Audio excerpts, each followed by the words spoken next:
400 étudiants de l'INFAS d'Aboisseau prêtent serment.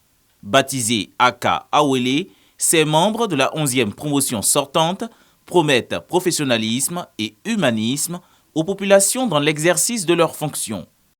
Cette cérémonie a été aussi marquée par celle du port de la blouse à 753 étudiants de la première année de la 14e promotion. La double célébration dans la région traduit à la lettre la politique sociale du chef de l'État qui fait de la santé des populations une priorité. La promotion à Kaolé qui va aller apporter du sang neuf avec les qualités de leur parrain au corps médical. Ensuite, je suis honoré moi-même d'être le parrain de cette nouvelle promotion qui rentre, qui elle aussi va suivre son parcours de 3 ans, s'imprégner de nos valeurs et ensuite aller agrandir le corps professoral afin de traduire en réalité le vœu si cher au président de la République qui est de faire de la santé un service accessible à tous. Quand vous avez une population, vous avez des agents de santé bien formés, compétents, qui délivrent des soins de qualité, vous aurez une population qui est en bonne santé. Vous lui donnerez n'importe quel type d'activité. L'antenne de l'Institut national de formation des agents de santé a été créée en 2017 dans la ville d'Aboisseau sous l'impulsion du docteur Eugène Aka Awele.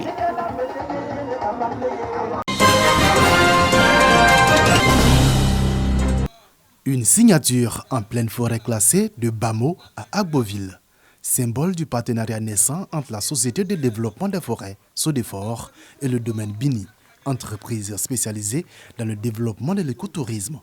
Un partenariat qui vise à faire de l'écotourisme l'autre moyen de protection des forêts classées ivoiriennes. Avec ce projet que nous mettons en œuvre, nous essayons de montrer aux uns aux autres qu'on peut valoriser ces mêmes espèces, on peut valoriser ces espaces sans forcément utiliser la terre pour faire l'agriculture ou alors couper du bois, mais tout simplement en valorisant le carbone qui est séquestré, afin que demain nous puissions éventuellement aller sur le marché international de la vente de carbone.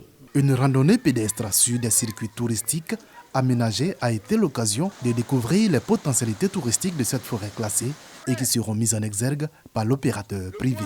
Le tourisme que nous faisons, on appelle ça le tourisme selon les us et coutumes. Ça rejoint un peu le côté tourisme domestique et l'écotourisme. Donc tout ce que nous avons fait ici valorise le savoir-faire et le savoir-être des populations.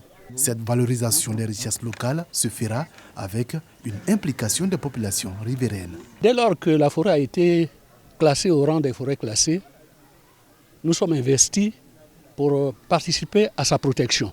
Aujourd'hui, le projet qui nous arrive est un projet majeur qui va booster l'image de Daou, qui va fournir davantage d'ouverture économique à notre village et nous sommes heureux. Cette signature vient attester le succès de la phase pilote du projet d'aménagement des sites écotouristiques dans les forêts classées initié par la SODEFOR depuis le début de l'année. Il devrait permettre son extension sur les autres forêts classées du pays.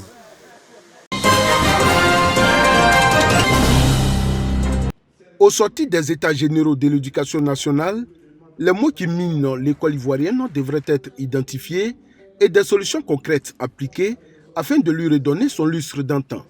En tout cas, c'est le vœu de tous les acteurs du système éducatif ivoirien.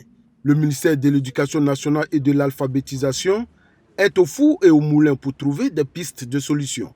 À Abengourou, tout comme dans les autres chefs des régions du pays, des consultations régionales impliquant toutes les forces vives des régions sont menées pour recueillir leurs propositions. Pour une fois, tous les Ivoiriens reconnaissent que l'école est malade de ses élèves, de ses techniciens, de ses responsables, des parents d'élèves que nous sommes, chacun a sa part de responsabilité.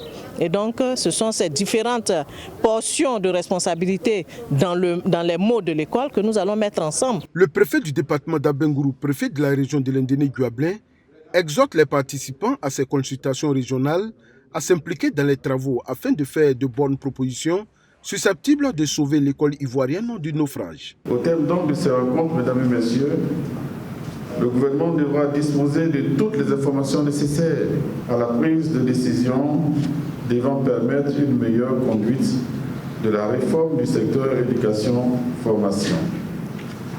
En conséquence, je souhaite que les échanges et contributions des uns et des autres soient les plus pertinents et qu'ils fassent le tour de toutes les questions que rencontre l'école dans notre belle région.